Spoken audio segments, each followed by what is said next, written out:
Bonjour et bienvenue pour ce nouveau page à page consacré au 8e épisode de la série Uncanny X-Men. Il s'agit de la série de Gail Simone. L'autre série, vous savez, est scénarisée par Jed McKay. Et ce n'est pas David Marquez qui décide, bien qu'il fasse la couverture. Et c'est Javier Garrón, le fabuleux, qui prend le dessin pour conclure le mini-crossover Raid on Graymalkin. Vous le savez, les X-Men sont allés retourner à l'école du professeur Xavier pour les jeunes surdoués pour libérer leurs amis qui ont été faits prisonniers, Jubilee et le Fauve. Donc les deux équipes s'unissent, s'opposent également, mais une menace commune va à nouveau les unir. On va tout de suite rentrer dans le vif du sujet. On va tout de suite rentrer dans cet épisode dessiné par un Javier Garrón en feu.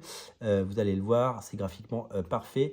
C'est tout simplement, je pense, un des plus beaux épisodes. Je pense que Javier Garrón devrait dessiner de façon beaucoup plus régulière les X-Men. Petite publicité pour Red Hulk et donc les crédits bien sûr.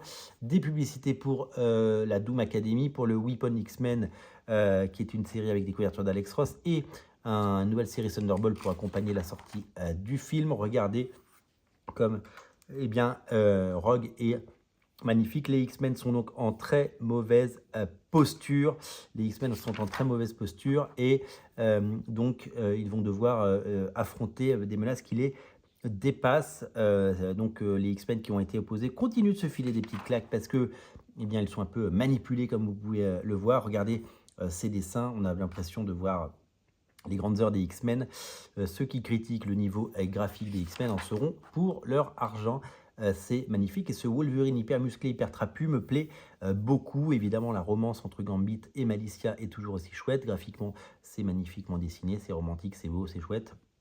Les compositions des personnages sont vraiment étonnantes. C'est magnifique. Pendant ce temps, un combat oppose le professeur Xavier.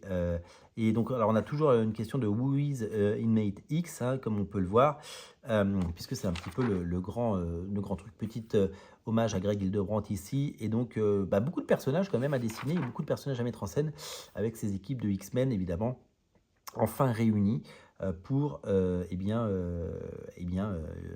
ensemble essayer de déjouer les menaces qui sont les leurs. Regardez qui se cache, qui est enchaîné ici. C'est tout simplement terrifiant. Donc une opposition qui évidemment dépasse les X-Men et un combat qui se passe à plusieurs niveaux, ce qui est hyper intéressant. Et donc les X-Men vont devoir, après cette mission, à nouveau, donc non seulement se séparer, et repartir chacun chez eux, puisque c'est le but et que le grand mystère de tout ça ne sera pas résolu. Il faudra certainement d'autres épisodes pour conclure tout ça. Ça, ce sera le 9e épisode de Uncanny X-Men. Ça sortira évidemment bien plus tard. Et ça, c'est une publicité pour le Big Event de l'été 2025 chez Marvel, One World Under Doom. Et c'est dessiné par Hervé Silva sur un scénario de Ryan North. Une petite publicité à la fin pour évidemment les gourmands. Voilà, pour vous donner envie et pour vous donner l'eau à la bouche et vous faire saliver. Puisque Uncanny X-Men, vous le savez peut-être, est actuellement en cours de publication chez Panini Comics en version française dans les soft covers. Le premier numéro est sorti. Donc le premier numéro, je crois qu'il est dans le 2e numéro paru ce mois-ci. Donc il y aura 2 numéros par mois. Donc il va y avoir un rythme soutenu pour lire toutes les séries X-Men.